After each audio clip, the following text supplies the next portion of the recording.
Today we continue with the book of Genesis, today in chapter 22. The story of Abraham offering his son Isaac is one of the best known stories in the book of Genesis. Many have commented on the meaning of the story, especially the comparison between Abraham offering Isaac and God the Father offering the Son upon the cross. I want to make only a couple of comments on this story. First, I once had a student who said that God could not ask a person to sacrifice their child, and that Abraham, on hearing this request to do so, should have just said, "You're obviously not God, so leave me alone." He pointed out to me that God destroyed many of the nations in that part of the world exactly because they practiced child sacrifice. Would God then ask Abraham to do what is an abomination to him? I reflected on the words, God put Abraham to the test. Abraham appears to have no doubt of who is speaking to him. He obviously trusts the one who is speaking to him. Even though he knows that this bizarre request goes against God's love for his children and against his teaching not to immolate one's children in sacrifice, he goes along. Can you get to a level of trust where you're willing to follow a person's guidance even when you believe the person is steering you toward doing something that even they do not believe in? Or did Abraham think it was a test all along? We don't know this, but it's something to consider, I think. My second reflection from this story comes from the blessing of Abraham. The promise is that Abraham's descendants shall be numerous, and through them all the nations of the earth shall find blessing. This promise is repeated numerous times in the Abraham story, and is one of the best ways to understand the book of Genesis, especially chapters 12 through 50.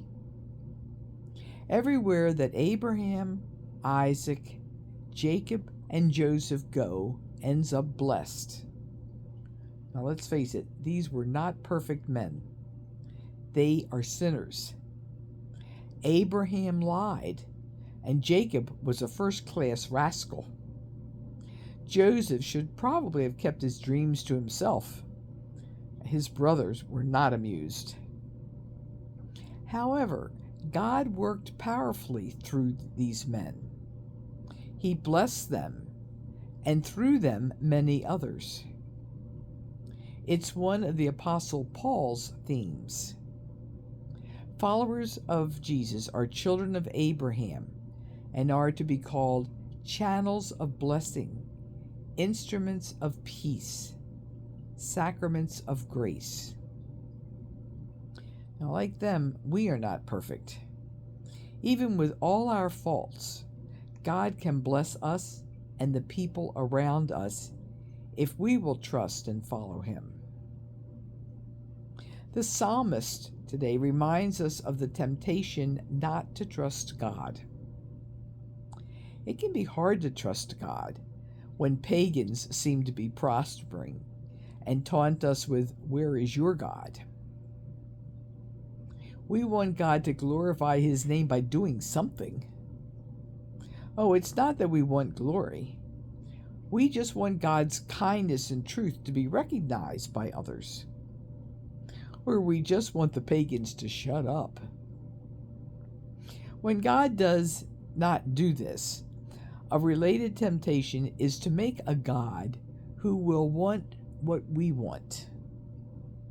The psalmist reminds us that these gods cannot speak, hear, see, or smell, and that trusting in them, we become as lifeless as they are. So, trust in the Lord, we are told. He is our help and our shield. God is in heaven. Whatever he wills, he does. Trusting God includes recognizing that I am not God, and that God is not determined to do everything I want. Can we trust Him? Sure. Will He bless us and everyone around us through us? Most certainly.